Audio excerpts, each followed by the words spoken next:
Bonjour à toutes et à tous, bienvenue dans le Club Pantio, ravi de vous retrouver pour un nouveau numéro un peu hors série spécial. Voilà, au moment où on se parle, l'OGC Nice, du moins ses joueurs sont pour la plupart en vacances. On se retrouve pour un gros morceau, puisque on est parti sur une tier list avec tous les joueurs depuis l'ère Jean-Pierre River 2011, été 2011 pour être précis, jusqu'à l'été 2000, on va dire 2024, jusqu'à 2025. Je n'ai pas vu s'il y avait les joueurs du mercato hivernal 2024-2025. Hugo nous en dira un peu plus. Donc voilà, c'est ton idée Hugo, il me l'a soumis et en fait, comment vous dire que c'est totalement validé. Donc il y a 102 joueurs à classer, vous les voyez normalement à l'écran. 102 joueurs, ça va de Kevin Nanin à Christophe Jallet, à Niklas Hult, jusqu'à Mattia Vitti, bref. Voilà, ils sont classés par ordre alphabétique, donc peut-être qu'il y aura un ou deux cuts pour que ce soit digeste pour tout le monde. Je vais présenter les deux personnes qui vont m'accompagner pour ce numéro. Déjà, j'en ai parlé. J'accueille Hugo. Salut Hugo, comment vas-tu?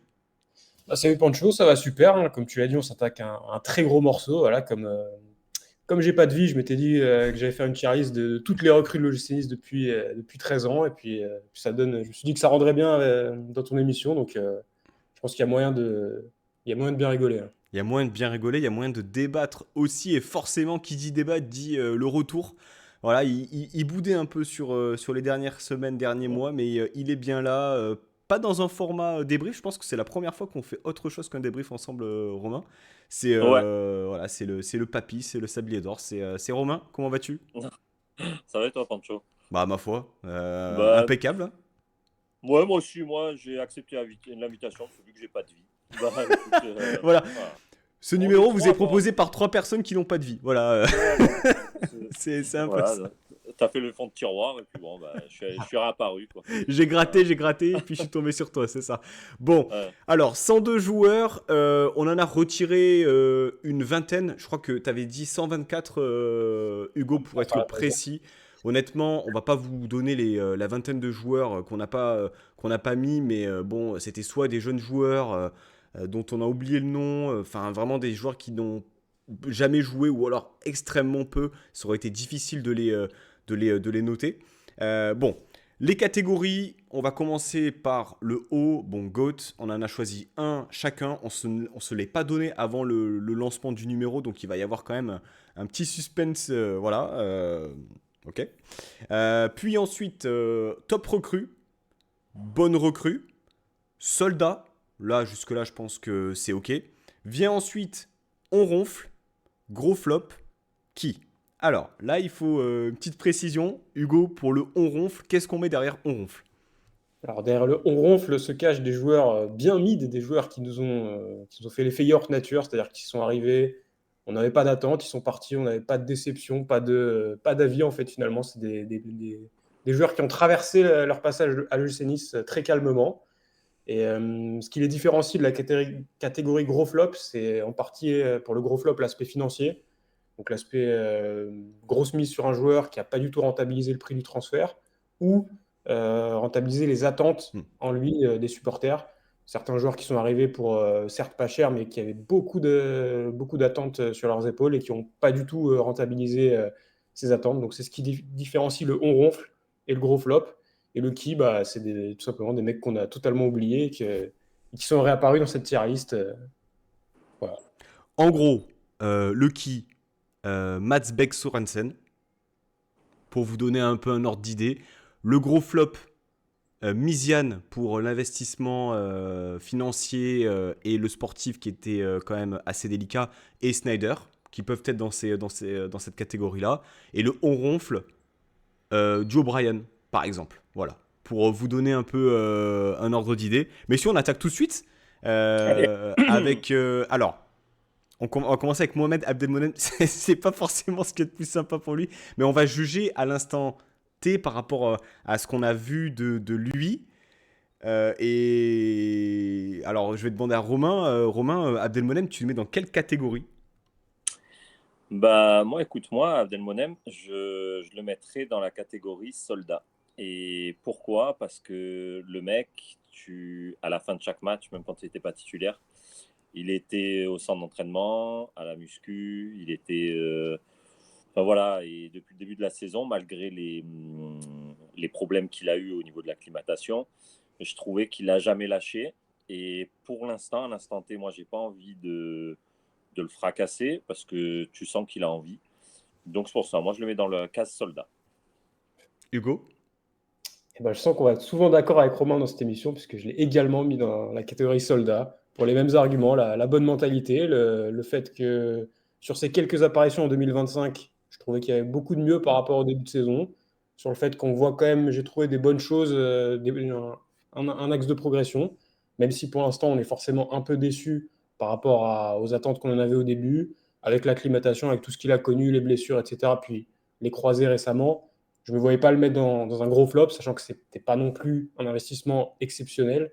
Et ouais, donc pour récompenser son investissement et ses progrès en 2025, catégorie soldat pour Momo Abdelmonem. Je vous trouve très sympa. Mais c'est cool, hein. C'est cool, hein. Il y a une bonne vibe, hein. Mais très franchement, je comprends votre choix et je pense que vous m'avez convaincu pour le mettre dans Soldat, mais on n'est pas loin. Enfin, si on parle uniquement de la performance sportive, les gars, on n'est pas loin d'un flop par rapport quand même à l'investissement de plusieurs millions d'euros. Si on parle uniquement du sportif, hein. Non, mais on est d'accord, mais disons qu'il a quand même il était dans une phase ascendante.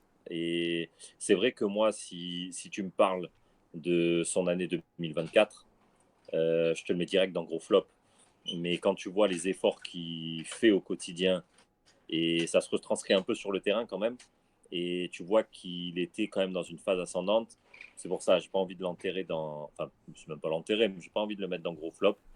Parce que pour moi, il lâche rien. Et il y a beaucoup de joueurs à sa place qui auraient quand même lâché et qui ne seraient pas le soir à la salle de muscu voilà, pour pousser un peu de la fonte. Voilà. Je trouve que c'est une très très bonne mentalité. Donc c'est pour ça que moi, je le mets dans soldat. Bonne mentalité, du coup, ça rentre effectivement dans la catégorie soldat. On est d'accord pour mettre Abdelmonem dans cette catégorie-là. On enchaîne avec Ali Abdi. Pour moi, c'est aussi, il a aussi on va dire, cette possibilité d'intégrer la catégorie soldat pour l'aspect mentalité. La manque de régularité, peut-être sur la saison, on aurait pu éventuellement le mettre, enfin, à mon sens, bonne recrue. Mais Ali Abdi, j'irais sur soldat. Je sais pas ce que tu en penses, Hugo. Moi, je suis allé un peu au-dessus, je suis allé dans le côté bonne recrue, parce que pour le coup, autant Abdelmonem, on le connaissait un peu des Coupes d'Afrique des Nations, etc. Autant Ali Abdi, moi, je ne le connaissais pas du tout. Quand il arrive fin de mercato pour 500 000 euros, je me dis, joueur de Ligue 2, bon, presque 30 ans. Et j'étais vraiment conquis comme un peu, je pense un peu tout le monde, sur la mentalité et le niveau du joueur, le côté rechine jamais sur les efforts, très offensif, 5 buts de passe D pour une première saison en Ligue 1, c'est franchement pas mal. Et même si effectivement il y a eu un petit peu d'irrégularité sur la fin de saison, je le mets quand même un petit peu au-dessus d'Abdelmonem, je trouvais. C'est comme il venait au début, j'ai raisonné comme ça.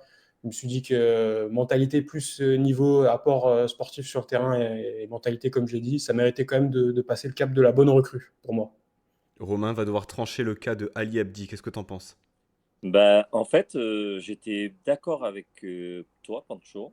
Et c'est vrai que l'argument de Hugo fait pencher la balance dans bonne Ouais, mais recrue. c'est parce que Abdelmonem, juste avant, Non, mais c'est. c'est même pas, non, c'est même pas par rapport à Abdelmonem, c'est surtout par rapport au.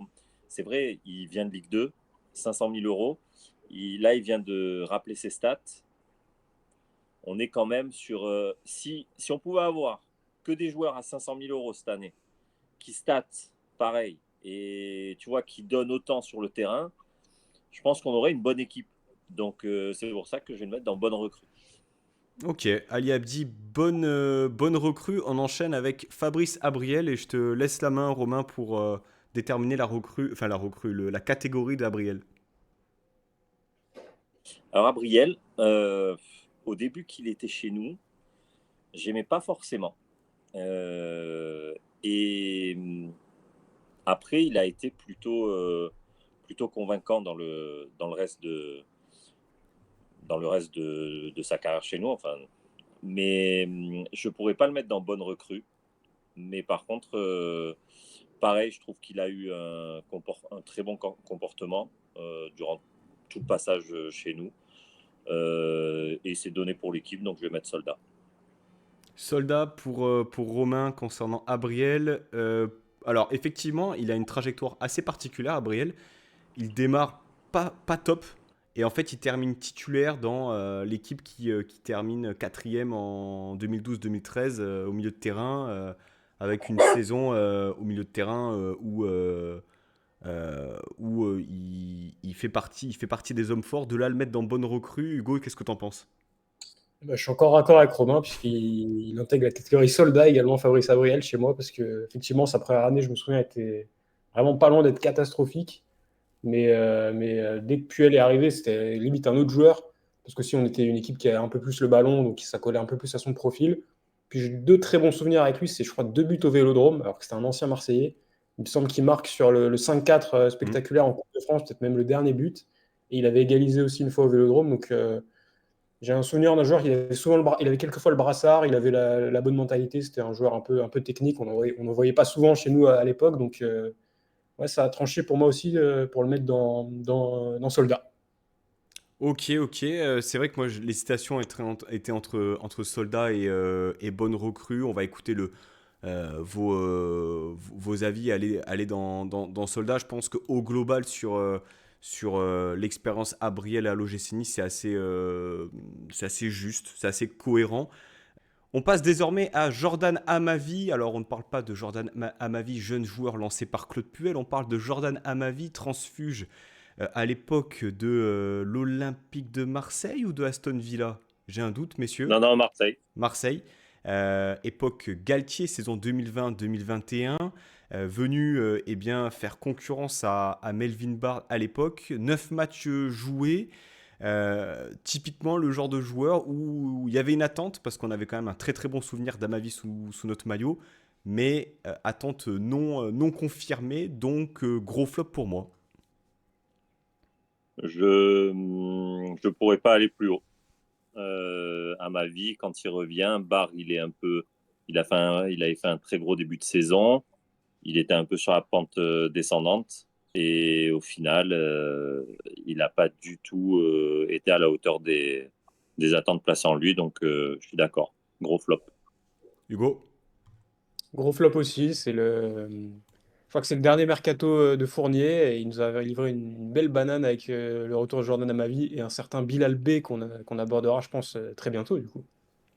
On enchaîne avec Kevin Hanin, joueur milieu de terrain, là aussi au destin tragique, mais c'était quand même un sacré joueur, souvenez-vous quand même. Là, on parle aussi de cette saison 2012-2013 au milieu de terrain, et je crois de mémoire voilà, ça tournait avec Abriel, Digard, Hanin à cette époque-là. C'est difficile de le catégoriser. Moi, je le mettrais dans bonne recrue. Parce que j'ai le souvenir qu'au milieu de terrain, à un moment donné, enfin, dès qu'il arrive à Nice, je crois qu'il arrive lors d'un mercato hivernal. C'est un joueur qui a de suite un impact et qui est au-dessus de la mêlée, en fait. Et pour moi, c'est plus qu'un soldat. Moi, je suis d'accord. Je suis d'accord. C'est de toute manière Anna en plus quand on le recrute, bah, il y avait très peu de chances pour qu'il vienne à Nice vu les écuries qu'il y avait sur lui et c'était un très très gros espoir et au final même si bon bah voilà il était mentalement Hmm. un peu dans le mal quoi C'est vrai qu'on mais ouais, non, mais sinon on avait beaucoup parlé à l'époque de sa venue, du côté jeune, un peu caïd, un peu. On parlait beaucoup du comportement, je me rappelle du joueur, et c'est peut-être même ça qui a permis à Nice de le récupérer. ah mais c'est même sûr et Digard aussi qui avait fait le forcing mais après on peut pas le mettre dans une autre catégorie que bon joueur parce que à l'époque cette recrue même Puel tout Puel qu'il était oui il a joué sur Puel oui oui c'est ça tout Puel qu'il était il passait outre le fait qu'ils zappaient des entraînements pendant 3 jours, 4 jours, et ils le faisaient quand même jouer le week-end, quoi. Donc, voilà, pour moi, bonne recrue. Hugo? Ouais, moi j'étais un peu moins généreux, je l'ai mis dans Soldat parce que même si à chaque fois qu'il jouait, c'était exceptionnel, mais le problème c'est qu'il jouait, je trouve, pas suffisamment, notamment tu parlais de la saison Puel en 2012-2013. Cette saison-là, en fait, toute la première partie de saison, il joue pas parce qu'il est, comme tu l'as dit Romain, il était en dépression, donc il était rentré, il me semble, chez lui au Havre, et il était revenu vraiment sur la toute fin de saison avec notamment ce but à Toulouse, qui est d'ailleurs son seul but à Nice, donc c'est quand même symbolique. Mais malheureusement, je trouve que l'échantillon était trop peu élevé pour le mettre dans bonne recrue, donc je l'ai mis dans Soldat parce que super mentalité. En plus, avec ce qui lui est arrivé après, avec ce grave accident, on a pu voir, c'est vraiment limite ça l'a encore plus rapproché des supporters niçois et de la communauté niçoise. Donc, je trouve qu'il collait bien à la catégorie soldat, même si en termes de niveau, il aurait pu aller bien plus haut que ça, malheureusement. C'est totalement entendable et on s'est dit avant de lancer l'émission, dès qu'il y a, voilà, on va procéder à une démocratie. Là, il y a deux pour la bonne recrue, un pour soldat. Donc, eh bien, Kevin Hanin ira dans bonne recrue. Si vous n'êtes pas d'accord, vous, personne qui écoutez ou regardez ce numéro, n'hésitez pas. Youssef Attal, Romain, ça va dans quoi, Youssef Attal?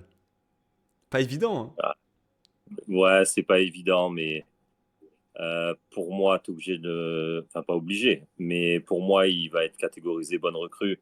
Tu le payes que dalle. Certes, il est souvent blessé, mais quand il est sur le terrain, faut pas oublier hein, l'année de Vieira, ailier droit, il finit à je sais pas combien de buts, il fait une saison de malade mental. Et après, malheureusement, ça arrive. Enfin, il y a des joueurs comme ça qui sont très fragiles, mais pour moi, il va dans bonne recrue puisque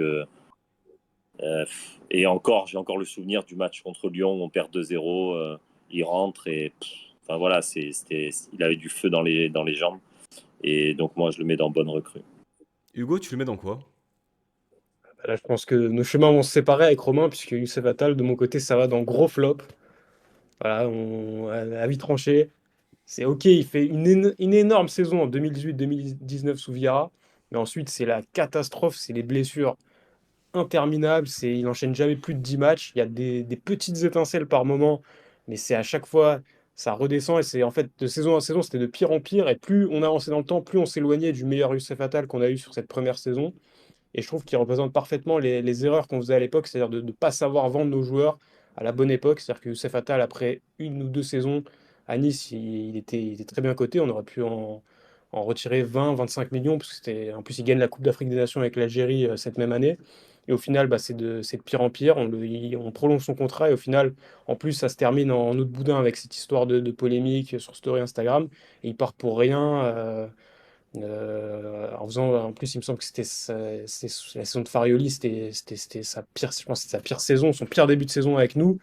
Et donc, en fait, on est sur il marque un but à C'est Strasbourg, mais sinon, inexact, c'est inexact. Il part à un moment où il démarre à la saison, il est à 100%, et pour moi, il est dans une très très bonne période à ce moment-là.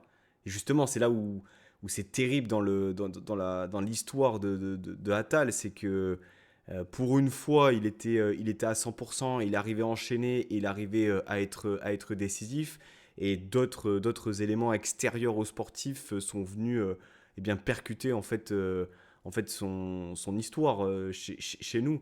Euh, Moi, c'est difficile de mettre en gros flop parce que finalement, gros flop, on a déterminé qu'il y avait des attentes autour du joueur. Or, lorsqu'il arrive chez nous, excusez-nous, mais personne ne le connaît. En fait, il nous met tout le monde d'accord rapidement par ses performances.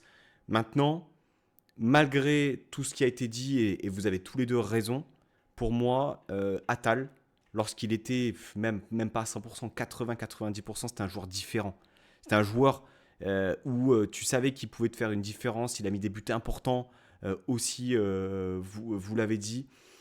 Pour moi, même s'il y a des blessures, même s'il y a une fin un peu en eau de boudin, je peux pas le mettre en gros flop.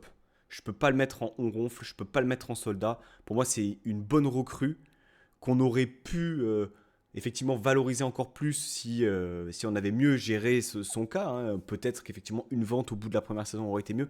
Mais Moi, je vais plutôt rejoindre Romain là-dessus parce que Parce que là, il y a un côté un peu, genre, je pense, ouais, affectif. J'aimais trop le joueur et ça me faisait trop mal de le revoir à chaque fois, recommencer un cycle de blessures, etc. Et voilà, la tier list, il y a un côté un peu, voilà, affectif, sentimental aussi. Donc, pour moi, c'est bonne recrue. Euh, et une fin d'une tristesse inouïe parce que c'était l'un des joueurs les plus anciens dans l'effectif et il est parti comme si c'était un joueur en fait random quoi. Alors que je pense dans l'esprit de beaucoup de supporters, il faut aussi se souvenir de ce qu'il a porté quand il est rentré sur un terrain quoi, l'Alliance quoi. Enfin Romain, tu as été plus souvent au stade que nous deux avec Hugo, je pense. Lorsque Attal était sur la pelouse, tu savais qu'il pouvait se passer quelque chose. Ah, mais bien sûr, franchement, enfin, nous, déjà, quand on le voyait, enfin, on l'a souvent vu s'asseoir sur le terrain et demander les soigneurs. Mais quand le mec y revenait, t'avais qu'une seule, pas une seule hâte, mais vraiment, t'attendais son retour impatiemment parce que tu savais que sur son côté, bah voilà, ça pétait le feu quand même, hein. Et c'est pour ça, c'est vrai que ouais, la fin, elle est pourrie. Mais après, sans parler de tout ça, parce qu'on n'est pas là pour parler de ce qui s'est passé à la fin. Mais par contre, ouais, les fois où il jouait, putain, c'était quand même un arrière droit. Enfin, il envoyait du pâté, quoi. Bonne recrue pour Youssef Attal. On passe à un gros morceau là, messieurs. Mario Balotelli. Voilà, Super Mario qui arrive, il est à 50%, il démarre lors d'un derby contre l'Olympique de Marseille, il claque un doublé, on gagne 3-2.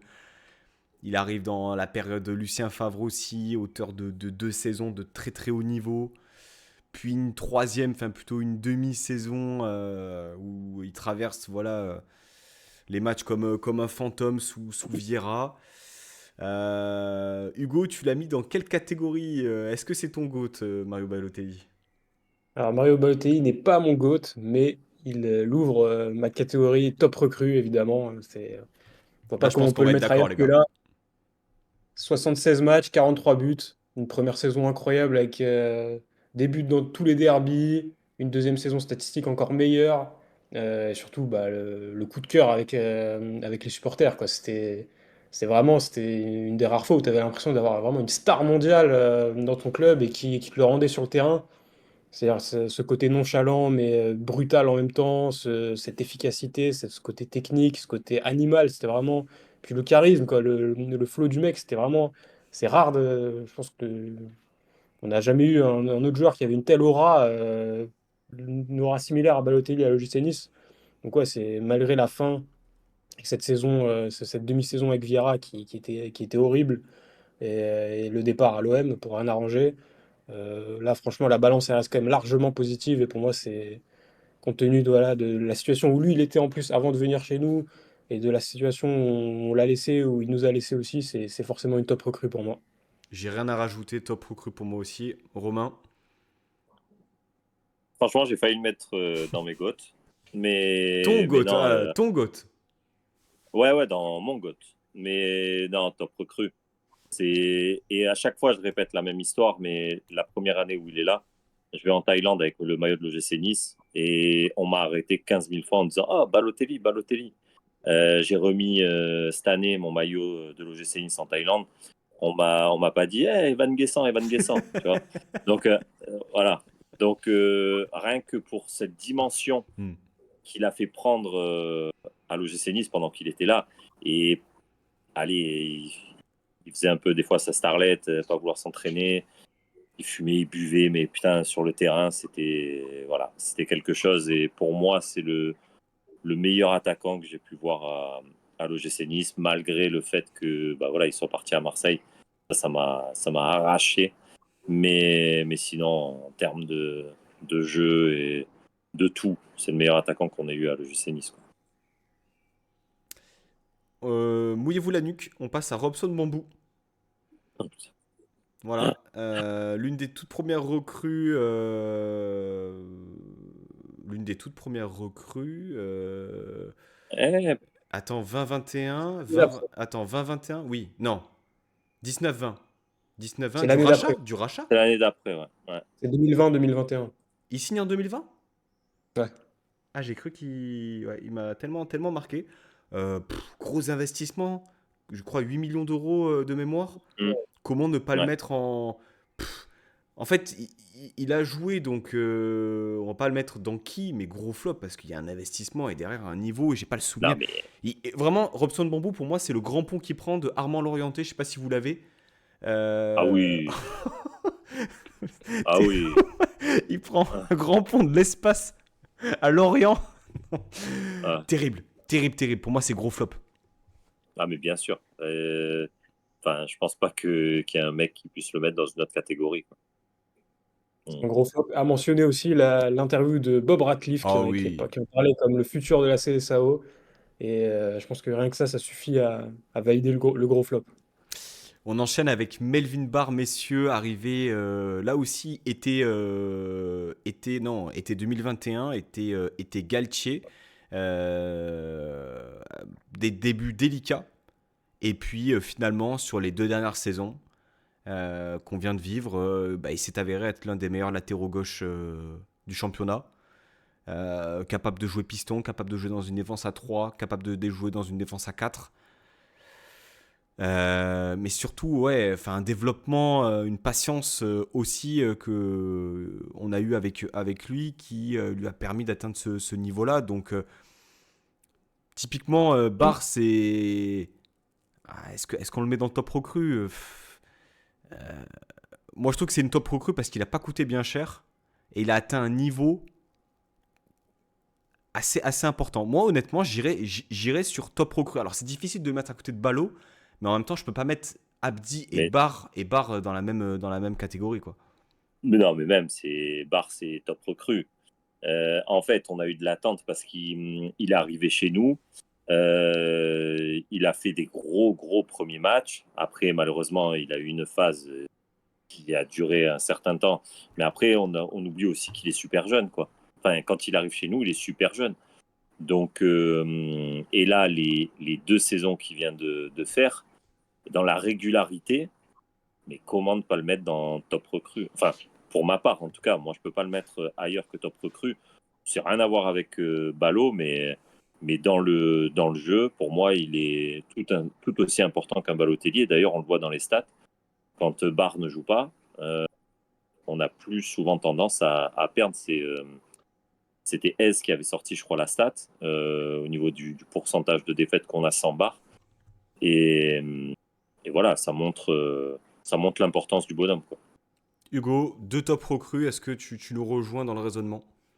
Bien sûr. Top recrue, évidemment, Melvin Barr. En plus, pour moi, c'est rien à voir avec Ballot, mais justement, ça représente ce que l'OGC Nice doit être amené à faire dans les prochaines années, c'est-à-dire prendre un joueur et le laisser le temps de progresser. Un joueur qui avait beaucoup de limitations la première année où il a joué chez nous sous Christophe Galtier et qui de saison en saison a progressé parce que tu l'as laissé le temps, tu lui as permis de faire des erreurs et de recommencer. Et 4 saisons plus tard, tu as un des meilleurs latéraux du championnat qui est super fort défensivement et qui a progressé offensivement, qui a progressé techniquement, qui est un joueur intelligent, qui a un super rapport avec les supporters. Donc honnêtement, comment ne pas le mettre dans top recrue?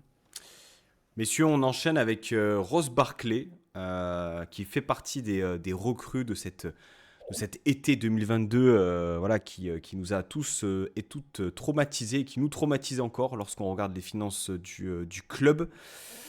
Alors moi, j'irais sur... en fait, c'est difficile de le juger tant la saison dans sa globalité a été collectivement a été compliquée. Maintenant, il termine bien. Est-ce qu'on est plutôt sur un gros flop? Est-ce qu'on est plutôt sur un on ronfle?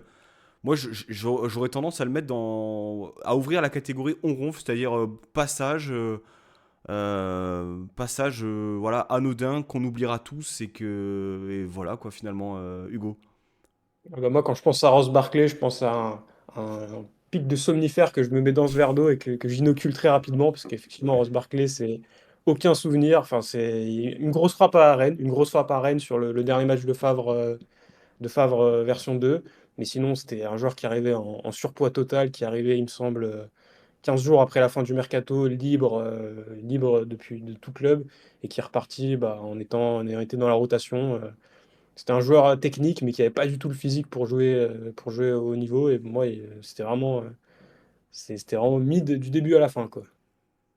Romain? Ouais, moi, j'étais pas loin du gros flop parce que, mine de rien, quand il arrive, euh, il avait fait une ou deux saisons plutôt assez fracassantes en Angleterre. Et je m'attendais quand même à ce style de joueur qui peut te changer sur une passe, sur une action, quoi, le cours du match.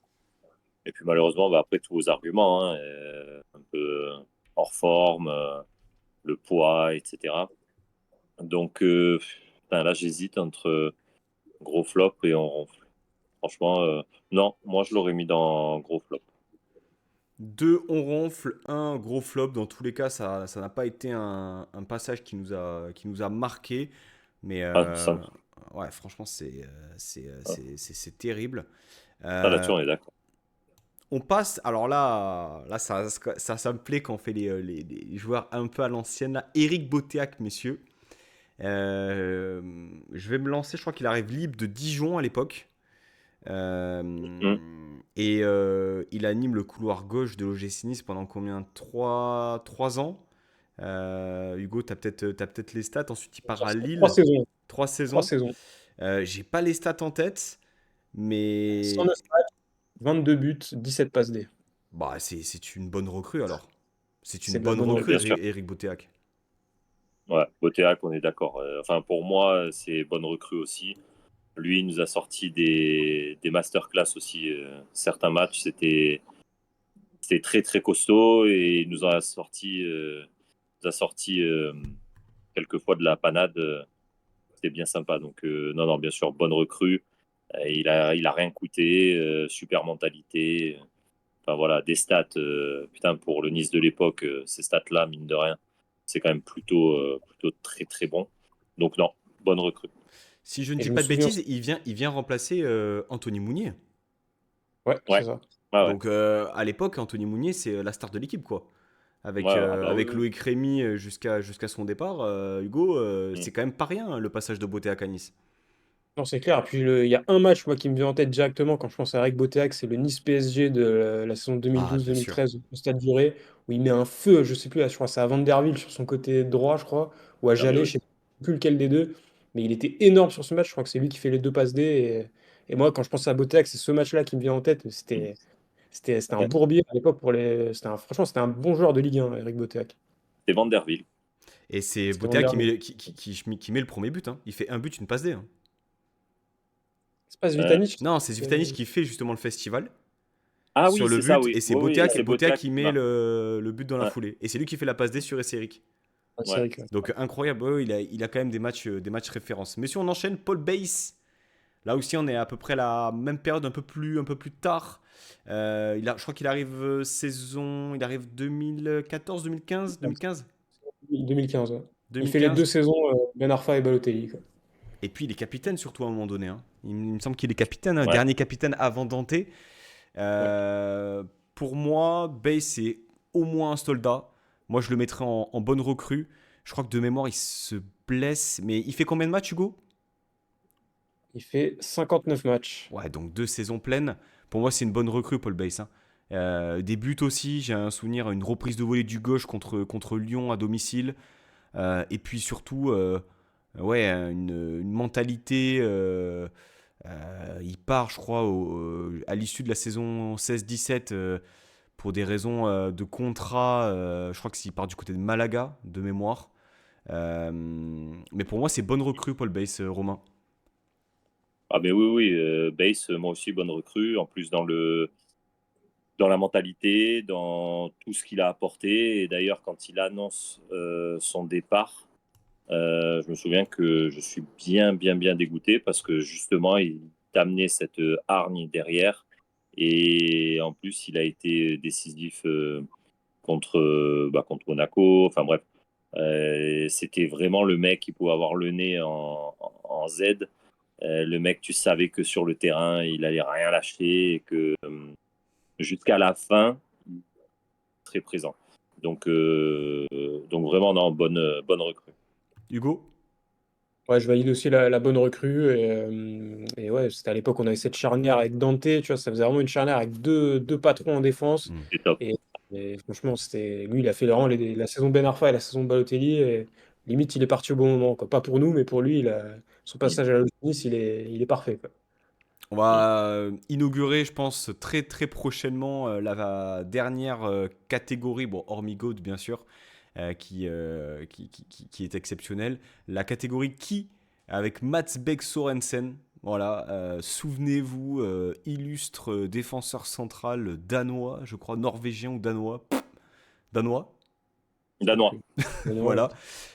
Bon, 0 match chez nous, prêté, je crois, par Brentford de mémoire. Bref, pas grand-chose à dire sur le joueur. Est-ce qu'on est tous d'accord, messieurs, pour dire qui? On Une, passe à autre chose. une chose à dire, il avait eu une vidéo de présentation par l'OGC Ah oui, Nice. Viking, non?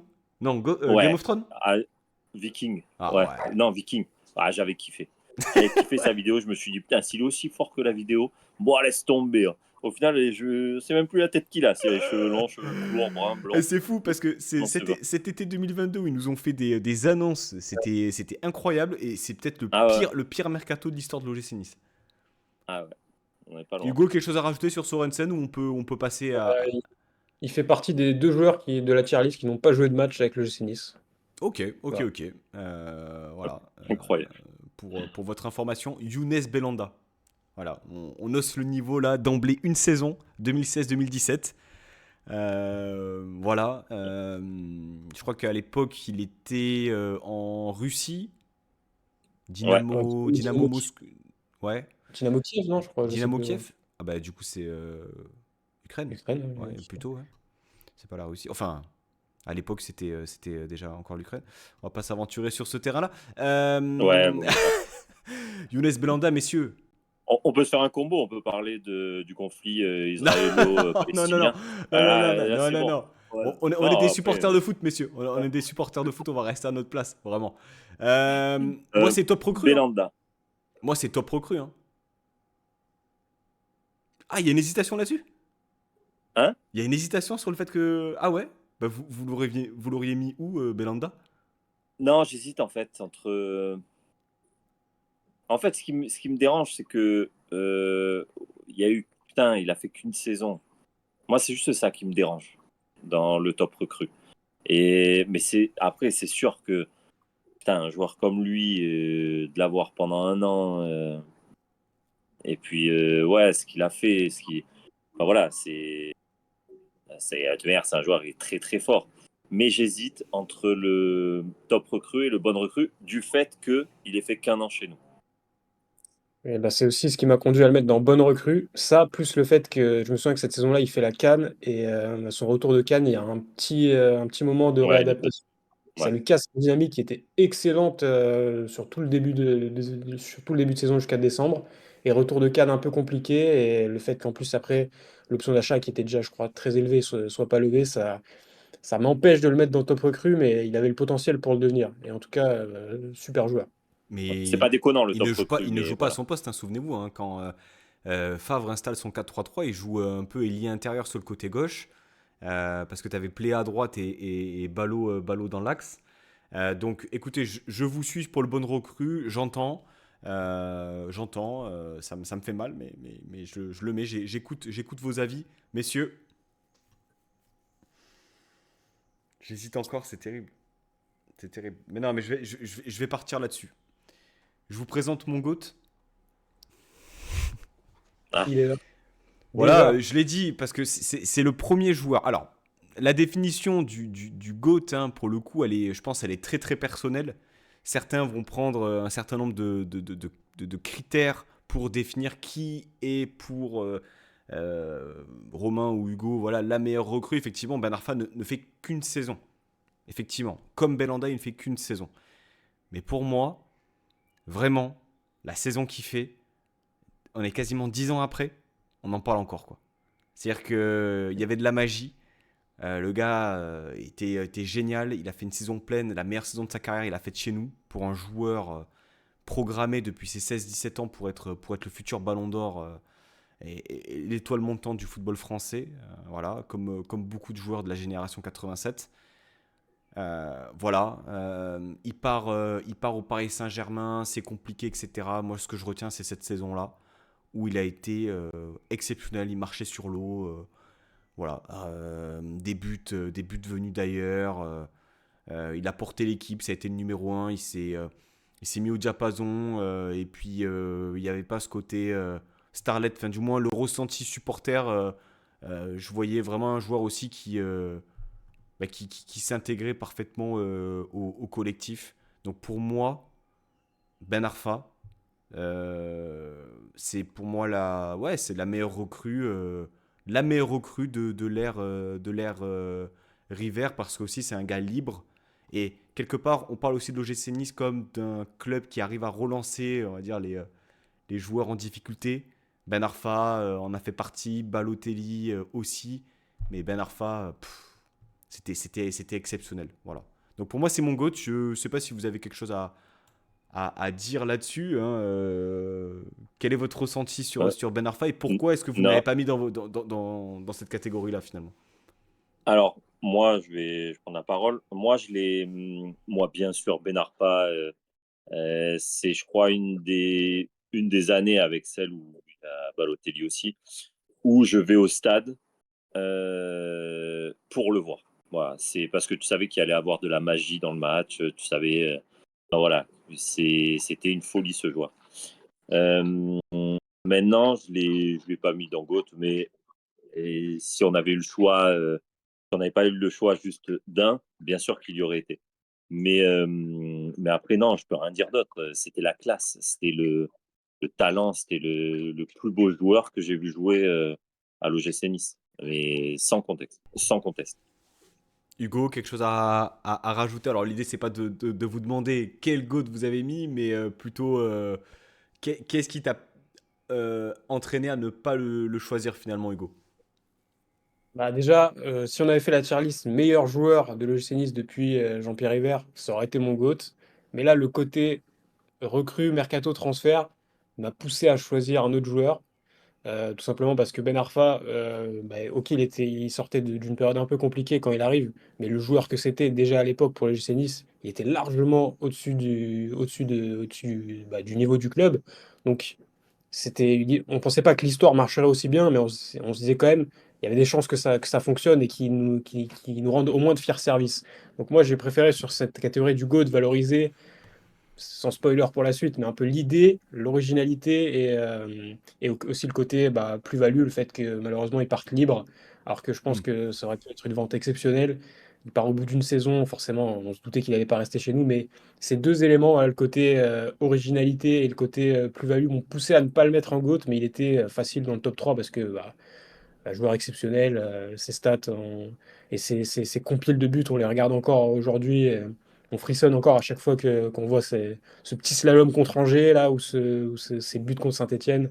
Donc, peut-être pas le GOAT de Mathieu, mais le GOAT du cœur, c'est clair. Ok, ok. Bon, voilà pour mon GOAT. On passe à Walter Benitez, messieurs. Walter Benitez, là aussi, hein, il a fait ses saisons.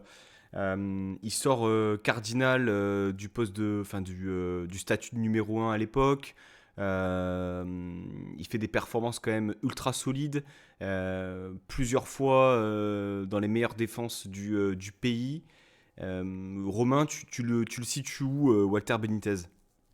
Très bonne recrue, que ça soit dans la mentalité, dans l'énorme progression qu'il y a eu aussi, parce qu'au début, c'était pas gagné, hein, Benitez. Mais après, comment oublier son match à Lyon, où je crois que depuis, bah, quoi qu'on a eu Boulka à Paris là, cette année, mais sinon, j'avais jamais vu ça à Nice. Et puis, je sais pas, la mentalité, l'amour qu'il avait pour le club, il nous a coûté un Belin, et puis il a fait le taf pendant je sais pas combien de saisons. Donc, très bonne recrue. Alors, très bonne recrue ou top recrue? Ah non, oui, Bonne il y recrue ou avait top recrue? top recrue, Top recrue pardon. pour Ouais. Romain. Hugo, tu le mets où, Walter Benitez? Moi, je suis dans bonne recrue parce que effectivement, il sort de nulle part, hein. Il arrive de son club formateur en Argentine, donc j'ai plus le nom. Et la progression, effectivement, est top. Mais j'avais un petit regret sur la fin, c'est que je trouve que le cap supplémentaire pour vraiment passer dans dans le step au-dessus du niveau de gardien, il n'a pas réussi à le franchir. Il y avait toujours des petites sorties un petit peu, de temps en temps, un peu bancales. Pas souvent, parce qu'il était quand même ultra régulier. Mais il y avait souvent des petites rechutes dans ses sorties ou souvent des prises de balles mal assurées. Mais c'est pour ça que j'ai pas pu le mettre dans top recrue. Mais bonne recrue parce que 6 saisons, quasiment 200 matchs, et une mentalité exemplaire, des pics exceptionnels comme ce match à Lyon dont a parlé Romain. Mais voilà, donc bonne recrue, on va dire dans le haut chapeau de bonne recrue. À la Ouais, limite du top, mais ouais, j'aurais du mal à le mettre dans top recrue. Parce qu'effectivement, il fait ses saisons. C'est un gardien qui a été solide. Maintenant, alors, j'ai pas eu l'impression il transmettait pas non plus énormément de choses. Je sais pas si vous voyez ce que je veux dire. C'est-à-dire que ça faisait ses performances, ça portait le brassard par moment, mais j'ai eu toujours du mal à m'identifier à ce gardien. Voilà. Quand tu grandis, je sais pas, avec bon, Gregorini, c'est pas forcément le bon exemple, mais tu vois, Ospina, gardien sud-américain, c'était beaucoup plus spectaculaire, c'était beaucoup plus entre guillemets charismatique, je trouve, dans l'approche. Pour moi, c'est voilà, c'est dans le top des bonnes recrues, mais je le mettrai pas top recrue. Voilà, c'est c'est le choix qui est fait. Peut-être le mauvais choix, hein, vous nous direz, mais en tout cas, voilà. Euh, Non, non, non, non, parce que non, après, c'est Après, voilà, enfin, cohérent. tu vois, là, Benitez, il part du PSV, il part libre. Enfin, je sais pas, quel est son plafond finalement. Il arrive à être champion, oui, aux Pays-Bas. Et en même temps, je me dis que à Nice, il n'a pas eu vraiment un départ à la hauteur finalement de ce qu'il a apporté. Enfin, j'ai toujours l'impression qu'il est très sous-coté en fait, même dans la communauté. Donc, je sais pas. Très, très partagé sur Benitez. Mm. Mathieu Bodmer, messieurs. Romain. Difficile de le classer, Mathieu Bodmer. Bon, c'est lui qui fait Ben Arfa. Ouais, rien que pour ça, Donc, top recrue. top recrue. Mais sinon, bon, il arrive en défense centrale. Sous Puel, il joue au milieu de terrain. Tu le mets dans quoi?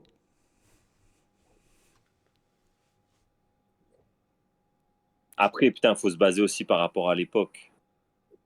Parce qu'il arrive dans une époque où on n'est pas non plus des cadors, quoi. Donc, moi, par rapport à l'époque, putain, on fait quoi? Il faut juger quoi? Par rapport à l'époque ou. Ah, putain, il y a quoi en dessous de bonne recrue? Soldat? Soldat. Moi, non, je vais le mettre dans la catégorie soldat parce que il a été capitaine Ouais. chez nous. Capitaine, bah, Mais vice-capitaine de Digard. Non. Giga. Ouais, c'est ça. ouais, ça. Et après, soldat parce que bon, il part, je crois, la première année de Favre, il me semble. Il me semble, hein, parce que bon, Favre, voilà. Mais après, je trouve il a jamais triché. Un bon joueur. Ça me fait chier de le mettre dans soldat. Moi, je l'aurais même mis dans bonne recrue. Parce que, putain, il a quand même fait. Non, non, je vais dans bonne recrue. Ok. Ok. Je pensais pas que t'allais être autant indécis sur Mathieu Bodmer, mais en même temps, c'est pas évident de Bah le ouais, mais placer. parce Pour moi, c'est mais j'aimais soldat. beaucoup ce joueur. Pour moi, c'est Max Soldat. Mais moi, j'aimais beaucoup ce joueur, Mais oui, mais en fait. pour moi, ses plus Et belles années étaient derrière lui quand il arrive chez ouais, nous. c'est vrai. Ouais, non, non, t'as raison, Pancho. Bah ouais, mais putain, ouais, après, c'est Tu vois, l'affect là tu qui sors de part. Lyon, tu sors de Lille, Lyon, Paris Saint-Germain. Paris, même. Enfin, à l'époque, Hmm. l'époque de Lille où Puel le replace numéro 10, c'était incroyable. Il était aux portes de l'équipe de France. Là, il arrive chez nous. Je Ouais, dis ouais, pas qu'il ouais. est cramé, mais après, il signe où à Amiens. Tu vois, enfin, je veux dire, au bout Ouais, d'un mais moment. ouais. Après, il est plus que Carbo. Mais ouais, mais putain, il fait. Putain, je veux juste voir ses stats, tu vois, Bodmer. Bon, il Pour doit moi, pas avoir des Oui, stats c'est de c'est fou, hein. c'est- c'est soldat. Et franchement, Franchement, s'il n'avait pas été capitaine, s'il n'avait pas. Moi, je suis même tenté. Enfin, Non, je sais pas ce qu'en pense Hugo, mais pour moi, c'est Max Soldat, quoi. Bah, je suis assez d'accord avec toi parce que moi, je l'ai tout simplement mis dans la catégorie on ronfle parce que moi, Mathieu Bodmer, c'est impopulaire. Mais Mathieu Bodmer m'a jamais rien fait, il m'a jamais touché son passage à À Nice, Nice. du moins, voilà, ouais. À Nice, à Nice, il m'a jamais touché. Il était très souvent blessé. Comme tu l'as dit, il était capitaine, c'était le vice-capitaine de Digard et les deux étaient tout le temps blessés. Donc je me souviens que c'était assez risible. C'était les deux capitaines étaient jamais là, en tout cas en même temps. Et ouais, il était un petit peu en surpoids à la fin de son aventure à Nice. Il était alterné entre défenseur central, numéro 6. Dans son dos, c'était compliqué. Ah, moi, à Nice, il m'a jamais vraiment touché ce joueur. Je sais que Sky, dans la commune notamment, a adoré Mathieu Bodmer. Et moi, j'ai jamais compris sur son passage à Nice en tout cas. Donc c'est pour ça que je l'ai mis dans mon ronfle. Alors, on a Petit On manque de respect, ronfle, mais Soldat, bonne recrue, messieurs, va falloir trancher, hein. non, soldat, moi. Moi, je descends à soldat.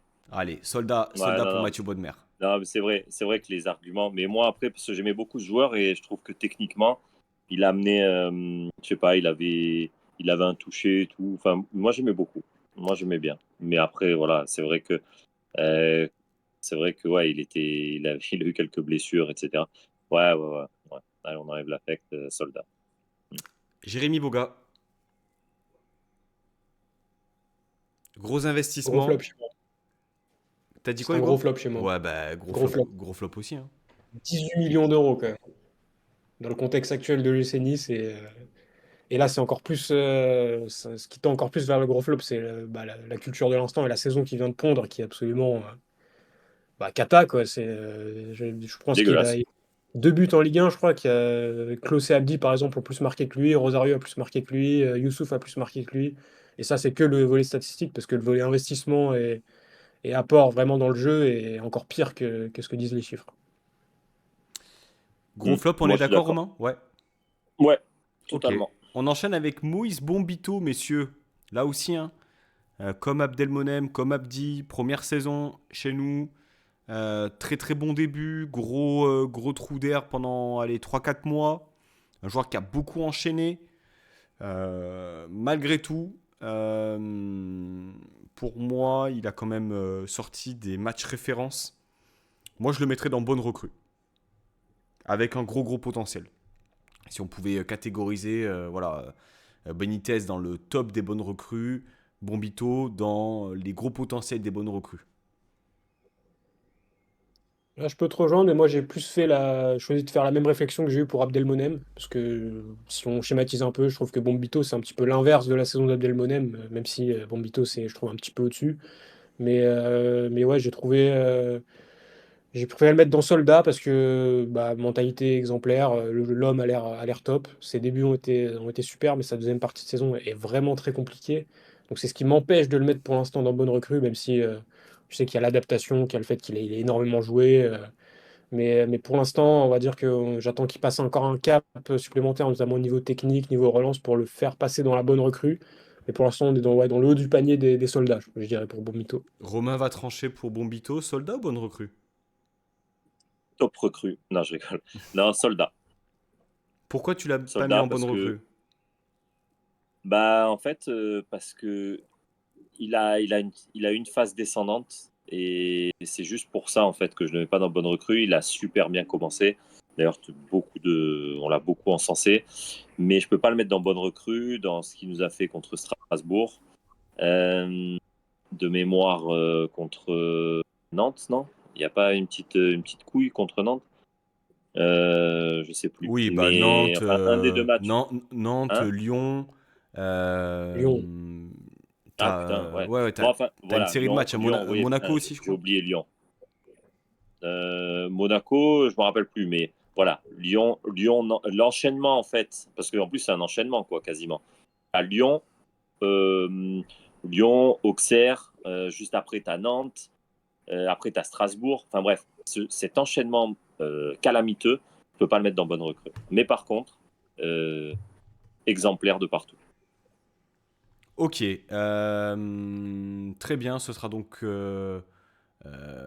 eh bien, soldat Soldat. pour Bombito. Badreddine Buonani, Hugo, arrivé libre du côté de Lille. jeune joueur qui arrive, je crois, il avait 17-18 ans tout juste, et qui eh bien, suit un développement plutôt cohérent, plutôt intéressant finalement. Comme on a pu le dire pour Melvin Barr, finalement, la recette du succès est en train de prendre pour Buonanni, même si ça a mis peut-être un peu de temps pour ce jeune joueur. Tu le mets dans quelle catégorie? Bah, j'étais très embêté pour le placer, Bonani, parce que c'est un joueur que j'adore, moi. Donc, objectivement, j'ai essayé d'être très objectif. J'adore son côté technique et sa vision de jeu, le potentiel qu'il a, je pense, est énorme et je pense que lui-même n'en a pas encore totalement conscience en ce moment.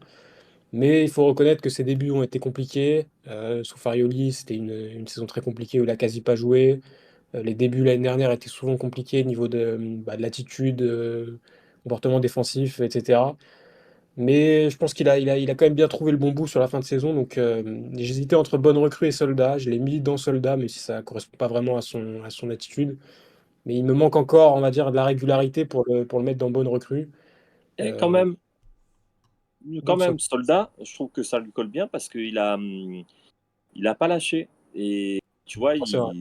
il disait justement, est-ce que c'était un joueur qui, bah, il a eu sa chance, il a peut-être, il a pas saisi, mais par contre, il a toujours été à l'écoute et aux entraînements et tout, apparemment, il donnait beaucoup.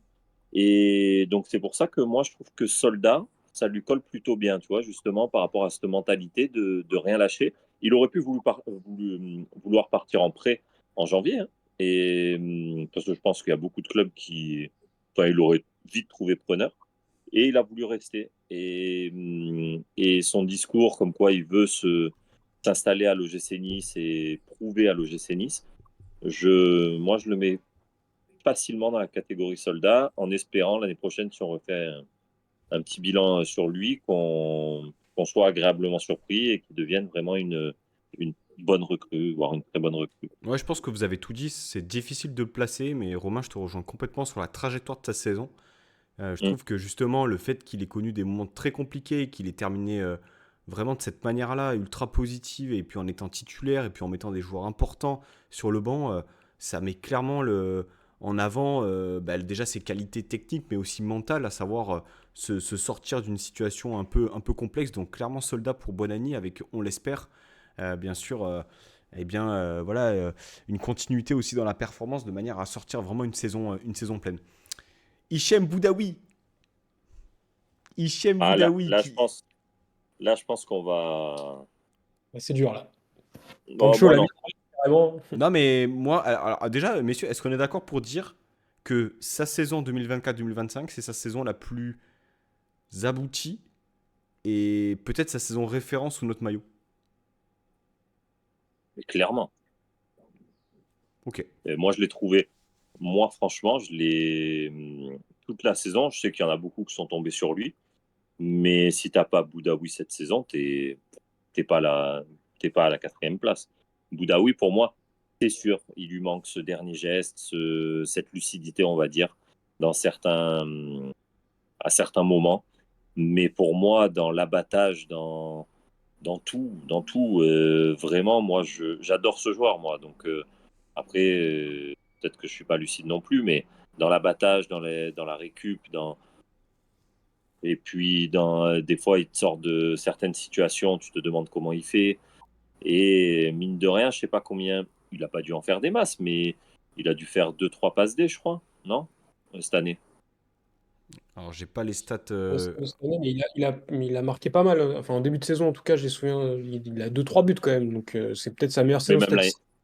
même l'année dernière, je crois il est à deux trois buts. Enfin, voilà, pour vraiment, moi je trouve que. Et puis d'ailleurs, ça se voit même en équipe d'Algérie, puis maintenant il est titulaire en équipe d'Algérie. Mais vraiment, saison la plus aboutie, pardon. Mais pour moi, c'est bonne recrue. En Ligue 1, c'est 2 buts, 3 passes D. En termes statistiques, bon, c'est pas. Il a toujours stagné à 5.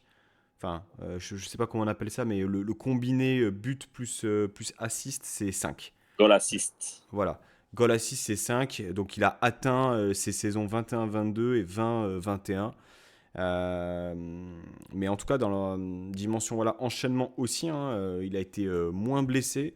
Et Mm. puis c'est un joueur voilà, qui est arrivé jeune, époque Vieira, du Paradou, qui a pris le temps aussi de se développer et qui voilà, est encore sous contrat pendant 2 ans. Et en fait, je ne sais pas si là il part cet été pour 15-20 millions d'euros. Bah, honnêtement, ça fera partie de ces joueurs-là qu'on a su valoriser, qu'on a su développer. Euh, Tu le mets dans quoi, Romain? Du coup, bonne recrue? Ouais, bonne recrue. Ok, ok, ok, bonne recrue. Hugo? Moi, j'étais un peu moins généreux, je l'ai mis dans soldat parce que je suis d'accord sur sa saison et sur le potentiel du joueur. Mais si je prends la globalité du passage, c'est quand même 6 saisons, c'est un des plus anciens de l'effectif, je crois, le plus ancien après Dante. Et il y a cette saison qui était très bonne. J'avais beaucoup aimé sa saison sous Digard aussi, où il était vraiment, pour moi, il avait Mm. atteint. Et c'est là qu'il avait vraiment explosé.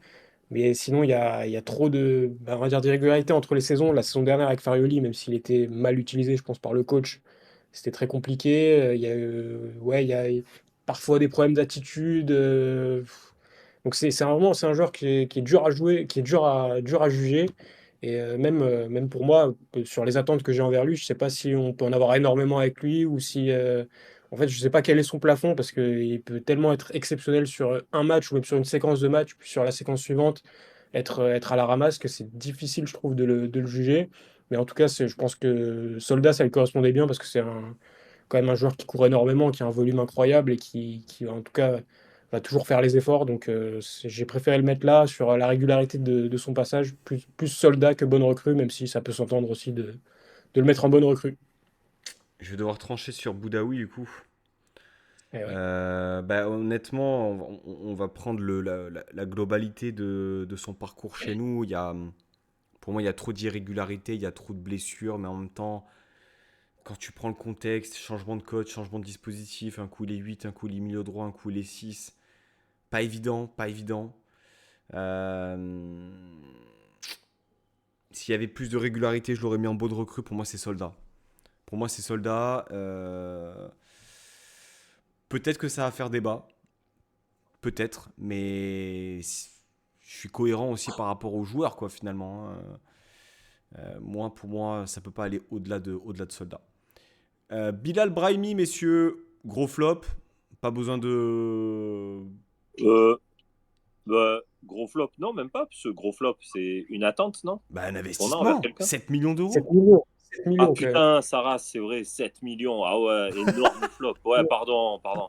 Ouais, mais tu vois, j'en oublie et qu'on ait pu payer ce prix-là pour ce C'est un joueur. truc de dingue. Pardon. C'est un truc de dingue. Ouais, ouais, ouais. Bah alors lui, C'est marrant, c'est après, Ineos, le meilleur chef de la catégorie. on s'étonne qu'il lâche moins d'oseille quand tu vois pour qui pour qui on a lâché 7 Euh, millions d'euros, c'est horrible. Pardon. Horrible.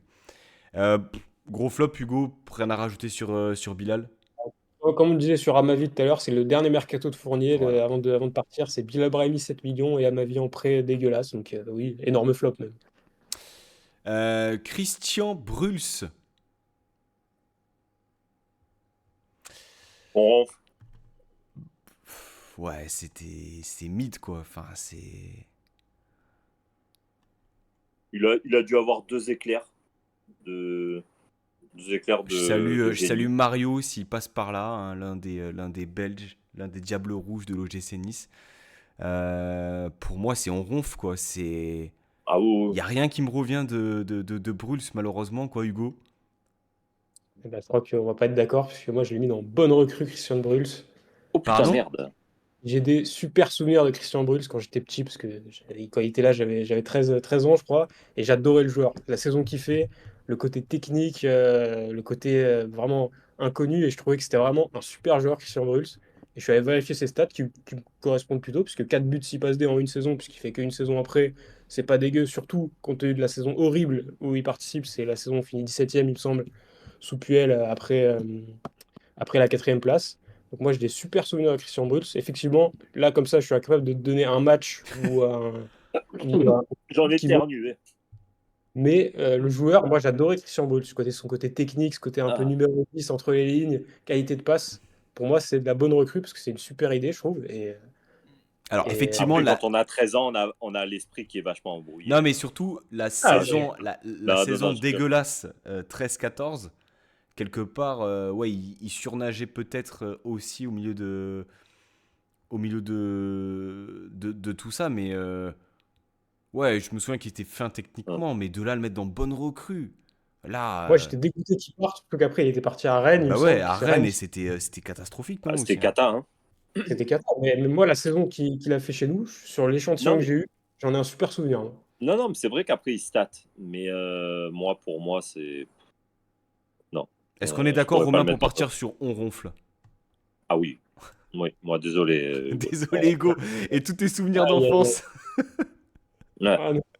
on vient de briser un rêve, le rêve d'un petit Bon, garçon. ben, on enchaîne sur On ronfle, Joe Bryan. Ouais, ouais. Ah, Merci pour le but du droit. Je crois que c'est contre le Partizan Belgrade, mais voilà. c'est grossiesse devant le Tour de France, là. Ouais, c'est clair, c'est clair. Marcin Bulka. Bah, moi, je vais le mettre dans.